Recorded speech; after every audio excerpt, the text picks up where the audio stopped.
صلی اللہ علی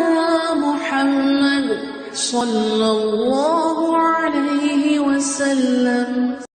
اعوذ باللہ السمیع العلیم من الشیطان الرجیم، بسم اللہ الرحمن الرحیم، والصلاة والسلام علی رسولہ الکریم۔ بخاری شریف باب الوضو، اور آج جو باب ہم پڑھیں گے یہ باب ہے باب وضو من النوم، کہ نیند سے یا سونے سے وضو لازم ہونے کے بیان میں۔ اور وَمَن لَّمْ يَرَ مِنَ النَّعْسَةِ وَالنَّعْسَتَيْنِ أَوِ الْخَفْقَةِ وُضُوءً، کہ جن لوگوں نے ایک دو بار کی اونگ یا نیند کے ایک جھونکے سے وضو واجب قرار نہیں دیا۔ یہ عنوان ہے باب کا، اور جہاں پہ جو الفاظ استعمال کیے ہیں امام بخاری نے کہ وضو من النوم، کہ نیند کے بعد کا وضو، اور دوسرا جو لفظ استعمال کیا ہے وَلَمْ يَرَ مِنَ النَّعْسَ، نعسہ کہتے ہیں ہلکی سی اونگ، نعستین ایک بار کی یا دو بار کی اونگ، اور خفقہ سے مراد یہ ہے کہ جب ذرا سی اونگ زیادہ آ جائے، یہاں تک کہ سر جھٹکے کھانے لگے اور کبھی ادھر گرے اور کبھی ادھر گرے، تو اسے خفقہ کہتے ہیں۔ تو عنوان انہوں نے یہ لگایا ہے کہ کیا نیند اور یہ نعسہ اور نفقہ، ہلکی نیند اور تھوڑا سا جب سر جھٹکے کھانے لگے، اس سے وضو ٹوٹے گا کہ نہیں۔ یہ بڑا اہم عنوان ہے، اور میرے خیال ہے ہم سب کو اس میں شک رہتا ہے کہ وضو ٹوٹا یا نہیں ٹوٹا۔ اب یہ جو مسئلہ ہے اس میں بہت سارے اختلافات ہیں اور علماء کی بہت ساری آراء ہیں، لیکن ہم یہاں پہ جو دیکھیں گے رائے، چونکہ یہاں پہ فقہ حنفی ہمارے یہاں زیادہ چلتا ہے، لہٰذا ہم اسی کے مطابق دیکھیں گے۔ لیکن ہم پہلے جو احادیث ہیں اس باب میں، دو احادیث ہیں، یہ حدیث نمبر 209 اور حدیث نمبر 210، ہم ان کو پڑھ لیں اور پھر ہم انشاءاللہ آگے دیکھتے ہیں۔ یہ حدیث ہے حضرت عائشہ رضی اللہ تعالیٰ عنہ سے، عن عائشہ ان رسول اللہ صلی اللہ علیہ وسلم قال، عائشہ رضی اللہ تعالیٰ عنہ فرماتی ہیں کہ رسول اللہ صلی اللہ علیہ وسلم نے فرمایا، اذا نعس احدکم وهو یصلی فلیرقد، کہ تم میں سے کسی کو اگر اونگ آ جائے نماز کی حالت میں، اس پہ اونگ طاری ہو جائے، تو اسے چاہیے فلیرقد، کہ وہ سو جائے، حتی یذهب عنہ النوم، یہاں تک کہ نیند کا جو اثر ہے اس کے اوپر سے زائل ہو جائے۔ فَإِنَّ أَحَدَكُمْ إِذَا صَلَّى وَهُوَ نَاعِسٌ، کہ جب تم میں سے کوئی شخص نماز پڑھتا ہے اور اس پہ اونگ آ جاتی ہے، لا يدری، وہ نہیں جانتا، لعلہ یستغفر، کہ وہ استغفار کر رہا ہے، فیسب نفسہ، یا اپنے نفس کو گالیاں دے رہا ہے، یا اپنے آپ کو کوئی بد دعا دے رہا ہے۔ یعنی حکم کیا ہے؟ حضرت عائشہ رضی اللہ تعالیٰ عنہ کے مطابق نبی کریم صلی اللہ علیہ وسلم کا جو فرمان ہے کہ اگر نماز پڑھ رہے اور اونگ طاری ہوگی ہے تو بہتر ہے کہ سو جاؤ، تاکہ غفلت دور ہو جائے اور یہ پتہ چل جائے کہ نماز میں کیا پڑھ رہے ہیں۔ اسی طرح دوسری حدیث جو حدیث نمبر 210 ہے، یہ حضرت انس رضی اللہ تعالیٰ عنہ سے روایت ہے، عن النبی صلی اللہ علیہ وسلم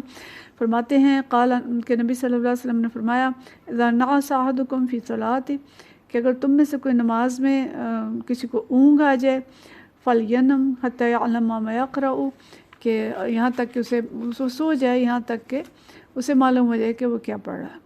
تو یہ دو چیزیں ہیں، اور اسی طرح کی آیت جو قرآن پاک کے اندر ہے سورۃ النساء کے اندر،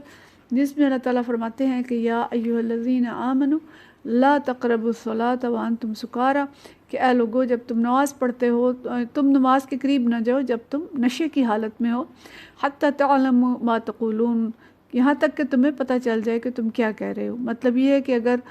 یہ شراب کے ضمن میں یہ آیت تھی کہ کوئی بھی ایسا نشہ ہے، کسی دوائی کا، کسی چیز کا، تو اگر نشہ ہے تو نماز کے قریب نہ جائیں، کیونکہ نشے میں معلوم نہیں ہوگا کہ کیا کہہ رہے ہیں، منہ سے کیا نکلے، اور اس لیے بہتر یہ ہے کہ نشہ دور ہو جائے تو پھر نماز پڑھی جائے۔ اب یہ نشہ نیند کا ہے یا کسی اور چیز کا ہے، مطلب یہ ہے کہ نماز میں اصل چیز جو مطلوب ہے وہ دل کی حاضری ہے، خشوع مطلوب ہے، توجہ مطلوب ہے۔ تو اگر اونگ آ گئی ہے تو بہتر یہ ہے کہ تھوڑا نیند لے لیں، سو جائیں اور اٹھ کے نماز پڑھ لیں۔ لیکن بہرحال یہ معمول نہیں ہونا چاہیے کہ عشاء کی نماز سے پہلے سو جائیں یا ظہر کی نماز سے پہلے سو جائیں اور نماز جو ہے وہ دیر ہو جائے، ایسی بات نہیں ہے، بلکہ اگر کبھی بہت تھکے ہوئے ہیں اور ایسی کیفیت ہو گئی ہے تو اس صورت میں نماز کا یعنی میں معلوم ہونا چاہیے کہ کیا پڑھ رہے ہیں۔ اور بعض کا ایسا ہوتا ہے کہ نماز کے لیے کھڑے ہوں اور اونگ آ جائے تو پتہ نہیں چلتا کہ منہ سے کیا نکل رہا ہے، تو نماز اس سے ناقص ہو جائے گی۔ لیکن جو اس حدیث کے مطابق ہمیں بات پتہ چلتی ہے کہ نماز تو ناقص ہوئی لیکن تھوڑی بہت جو غشی آئی یا تھوڑی اونگ آئی اس سے وضو نہیں ٹوٹا۔ اب اس میں جو علماء کے مختلف اقوال ہیں ان کا لب لباب یہی ہے کہ تھوڑی سی نیند جو ہے جس میں صرف اونگ آئی ہے اور کوئی جھٹکا لگا ہے نیند کا، ٹیک لگا کے نہیں بیٹھے، لیٹے ہوئے نہیں ہیں، تو اس صورت میں وضو نہیں ٹوٹتا۔ یعنی ہلکی نیند جسے ناسا کہا گیا، جس میں انسان کے حواس پوری طرح سے معطل نہیں ہوتے اور تھوڑی سی اونگ آتی ہے، تھوڑی سی غفلت طاری ہوتی ہے، اس صورت میں وضو نہیں ٹوٹتا۔ اب نماز میں چاہے کھڑے ہوں، رکوع میں ہوں یا سجدہ جس طرح سے مرد کرتے ہیں اس سجدے میں ہوں اور اس طرح کی ہلکی اونگ آ جائے تب بھی وضو نہیں ٹوٹے گا۔ لیکن اگر سجدہ اس طرح ہو جیسے کہ ہمارے یہاں کی خواتین کرتی ہیں جو پوری کی پوری زمین پہ ان کا پورا جسم لگ جاتا ہے، جس میں پیٹ بھی اور ان کے بازو اور کونیاں اور وہ پوری کی پوری زمین کے ساتھ لگی ہوتی ہیں، اس صورت میں تو وضو ٹوٹ جائے گا۔ لیکن اگر مردوں کی طرح سجدہ ہے جس میں پیٹ اور کونیاں اور جو پوری ٹانگیں ہیں وہ زمین کے ساتھ نہیں لگی ہوتی ہیں اور پاؤں کھڑے ہوتے ہیں، تو اس صورت میں وضو جو ہے وہ نہیں ٹوٹے گا، چاہے سجدے میں سو جائیں، اونگ آ جائے۔ اسی طرح بیٹھے بیٹھے اونگ آ جائے گی تو اس سے بھی وضو نہیں ٹوٹے گا۔ اور نماز سے باہر اگر آدمی اس طرح بیٹھا ہے کہ پاؤں اس کے دونوں ایڑیاں جو ہیں زمین سے علیحدہ ہیں تو وضو ٹوٹ جائے گا، لیکن اگر دونوں پاؤں زمین کے ساتھ لگے ہیں تو وضو نہیں ٹوٹے گا۔ البتہ اگر ٹیک لگا کے سو گئے ہیں یا لیٹ گئے ہیں بالکل سیدھے یا کروٹ لے کے لیٹ گئے ہیں تو ایسی حالت میں وضو ٹوٹ جائے گا۔ یا نیند اتنی گہری ہو گئی ہے کہ اس میں اعضاء جو ہیں وہ ڈھیلے پڑ گئے ہیں بالکل، تو اس صورت میں بھی وضو ٹوٹ جاتا ہے۔ تو یہ جو احادیث ہم نے دو پڑھی کہ اس میں پتہ یہ چلتا ہے کہ نماز میں کھڑے کھڑے اگر اونگ آ گئی ہے تو نماز تو ناقص ہو گئی ہے، کیونکہ یہ سمجھ نہیں آ رہی کہ نماز میں کیا کہہ رہے ہیں، لیکن اس سے یہ ضروری نہیں ہے کہ اس سے وضو ٹوٹ جائے۔ اگر ہم مطلب سو نہیں رہے اور نماز خراب ہو گئی ہے تو نماز کو چھوڑ کے ہم آگے پیچھے تھوڑا چل پھر کے کوئی اور کام کر کے نماز پڑھ سکتے ہیں، یہ ضروری نہیں ہے کہ وضو تازہ کیا جائے۔ لیکن اگر پوری طرح سے سو گئے، حواس بالکل معطل ہو گئے اور اعضاء ڈھیلے پڑ گئے تو اس صورت میں وضو ٹوٹ جائے گا اور نیا وضو کرنا ہوگا۔ یعنی تھوڑی نیند ناقص وضو نہیں، زیادہ نیند ناقص وضو ہے۔ گہری نیند سو جائیں گے تو وضو ٹوٹ جائے گا، ٹیک لگا کے سو جائیں گے، لیٹ جائیں گے تو دونوں صورتوں میں وضو ٹوٹ جائے گا۔ اگلی حدیث، اگلا باب ہے باب وضو من غیر حدث، کہ جو آدمی حدث کے بغیر وضو کرتا ہے، یعنی وضو کیا تھا اور کوئی ایسی وجہ نہیں ہوئی کہ جس سے وضو ٹوٹ جائے، وضو اب بھی برقرار ہے لیکن پھر بھی وہ تجدید وضو کرتا ہے، دوبارہ وضو کرتا ہے، تو اس کے بارے میں کیا حکم ہے؟ یعنی وضو اگر نہ ٹوٹے تو کیا ضروری ہے کہ نماز کے وقت دوبارہ وضو کریں؟ تو اس کے لیے کیا حکم ہے؟ اس میں حدیث نمبر 211 اور 212 دو حدیث ہم دیکھیں گے، اور یہ حدیث میں حضرت انس رضی اللہ تعالیٰ عنہ سے روایت ہے، قال فرماتے ہیں کان النبی صلی اللہ علیہ وسلم یتودع عند کل صلاۃ، فرماتے ہیں کہ نبی کریم صلی اللہ علیہ وسلم ہر نماز کے لیے تازہ وضو فرمایا کرتے تھے۔ یہ حضرت عمر بن عامر ان سے بات کر رہے ہیں، تو قلت کیف کنتم تصنعون، تو حضرت عمر بن عامر کہتے ہیں کہ پھر آپ کیا کرتے ہیں، آپ کا معمول کیا ہے؟ قال یجزی احدنا الوضوء ما لم یحدث، تو انہوں نے فرمایا کہ ہم میں سے ایک شخص کے لیے وضو کافی ہوتا ہے جب تک کہ اس کا وضو نہ ٹوٹے۔ یعنی ہم تو ایک وضو سے کئی نمازیں پڑھتے ہیں، لیکن نبی صلی اللہ علیہ وسلم ہر نماز کے لیے نیا وضو کرتے ہیں۔ تو اس میں یہ کہا جاتا ہے کہ ابتداء میں نبی کریم صلی اللہ علیہ وسلم کے لیے ہر نماز کے لیے وضو کرنا لازم تھا،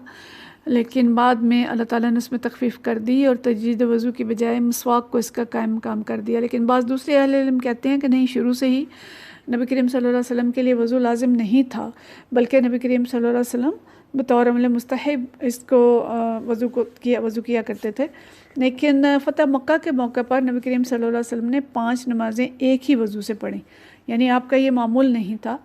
لیکن جب مکہ فتح ہوا تو اس دن آپ نے ایک ہی وضو سے 5 نمازیں پڑھی۔ تو حضرت عمر رضی اللہ تعالیٰ عنہ نے عرض کیا کہ یا رسول اللہ صلی اللہ علیہ وسلم، آپ نے ایک ایسا کام کیا ہے جو اس سے پہلے آپ نے نہیں کیا، یعنی آپ پہلے تو ہمیشہ وضو کیا کرتے تھے، ہر نماز کے لیے تازہ وضو کرتے تھے۔ تو آپ صلی اللہ علیہ وسلم نے فرمایا کہ عمداً فعلتہ، کہ میں نے قصداً یہ کیا ہے تاکہ لوگوں کو معلوم ہو کہ ہر نماز کے لیے وضو واجب نہیں ہے، بلکہ ایک وضو سے کئی نمازیں پڑھی جا سکتی ہیں۔ یہ سنن ترمذی کی کتاب الطہارہ میں یہ حدیث ہے، اسی طرح سنن نبی داؤد کے اندر بھی یہ حدیث ہے۔ تو مطلب یہ ہے کہ نبی کریم صلی اللہ علیہ وسلم عام طور پہ ہر نماز کے لیے تازہ وضو فرمایا کرتے تھے، لیکن کبھی ایسا بھی ہوا جیسے ہم اگلی حدیث میں بھی دیکھیں گے کہ آپ نے ایک وضو سے کئی نمازیں پڑھیں۔ تو اس میں مسئلہ یہ ہے کہ ہر نماز کے لیے تازہ وضو ضروری نہیں ہے، واجب نہیں ہے کہ ہم جب بھی نماز پڑھیں تازہ وضو کریں، لیکن اگر تازہ وضو کر لیں گے تو یہ تجدید وضو جو ہے اس کو نور علی نور کہا گیا ہے کہ اگر کوئی ایسا کرے گا تو وہ اپنے نور کو بڑھا لے گا اور اس کے لیے یہ بہت فائدہ مند ہوگا، مستحب ہے، یہ پسندیدہ ہے، نور علی نور ہے، لیکن یہ لازم نہیں ہے۔ اور اس میں بھی جو علماء جو مسئلہ لکھتے ہیں کہ اگر کسی شخص نے وضو کیا اور اس وضو کے بعد اس نے عبادت کوئی نہیں کی تو پھر اگر وہ نیا وضو کرتا ہے تو کہتے ہیں کہ یہ ایک اسراف ہے، ضروری نہیں ہے کہ پھر وہ نیا وضو کرے۔ لیکن اگر اس نے وضو کیا اور اس نے نماز پڑھ لی یا اس نے قرآن پاک کی تلاوت کی یا اس نے نوافل پڑھ لیے، کوئی بھی عبادت کی، تو اس کے بعد اگر وہ نیا وضو کرتا ہے تو وہ مستحب ہے۔ تو بہرحال یہ لازم نہیں ہے کہ ہر نماز کے بعد تازہ وضو کیا جائے، البتہ کر لیں گے تو پسندیدہ ہے۔ اگلی حدیث جو ہے یہ ہمیں پتہ چلتی ہے حضرت سوید بن نعمان رضی اللہ تعالیٰ عنہ سے، قال خرجنا مع رسول اللہ صلی اللہ علیہ وسلم عام خیبر۔ یہ حدیث ہم پیچھے پڑھ چکے ہیں، یہ دوسرے ضمن میں آئی تھی اور یہاں ایک اور معنی میں آ رہی ہے کہ خیبر کے موقع پہ ہم نبی کریم صلی اللہ علیہ وسلم کے ساتھ نکلے، حتیٰ اذا کنا بالصحباء، حتیٰ کہ جب ہم صحبہ کے مقام پہ پہنچے، صلی لنا رسول اللہ صلی اللہ علیہ وسلم العصر، تو ہم نے رسول اللہ صلی اللہ علیہ وسلم کے ساتھ نماز عصر پڑھی۔ فلما صلی، جب ہم نماز پڑھ چکے، دعا بالاطعمہ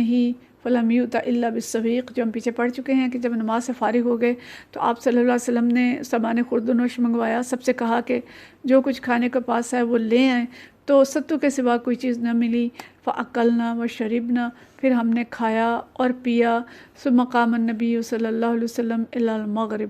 تو پھر آپ صلی اللہ علیہ وسلم نماز مغرب کے لیے اٹھے، فمضمضہ، پھر کلی کی، ثم صلی لنا، پھر ہمیں نماز پڑھائی، صلی لنا المغرب، مغرب کی نماز پڑھائی، ولم یتودع، اور تازہ وضو نہ کیا۔ تو مطلب یہ ہے کہ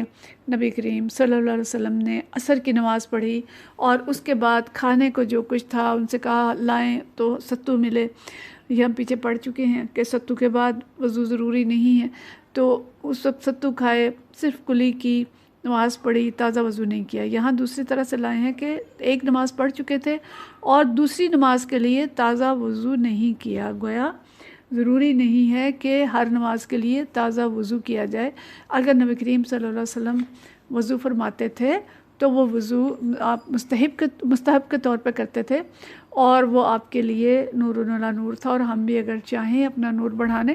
تو ہم کر سکتے ہیں کہ ایک وضو کے بعد بھی وضو ہے تب بھی دوسرا وضو کر لیں، تو اس سے نور بڑھے گا، اور مستحب ہے وہ کہ پسندیدہ ہے کہ یہ کام کیا جائے، لیکن یہ لازم نہیں ہے۔ تو یہ دین کے اندر آسانیاں ہیں،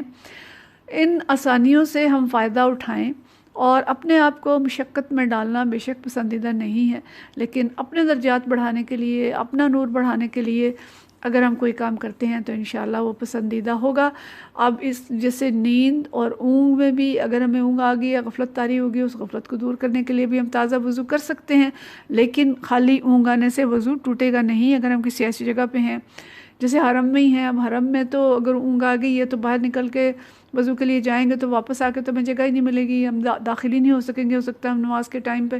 تو ہلکی پھلکی اونگ آنے سے وضو نہیں ٹوٹے گا، لیکن لیٹ کے اگر سو جائیں گے پورے اور پھر جو نماز ہوگی تو ظاہر ہے لیٹ کے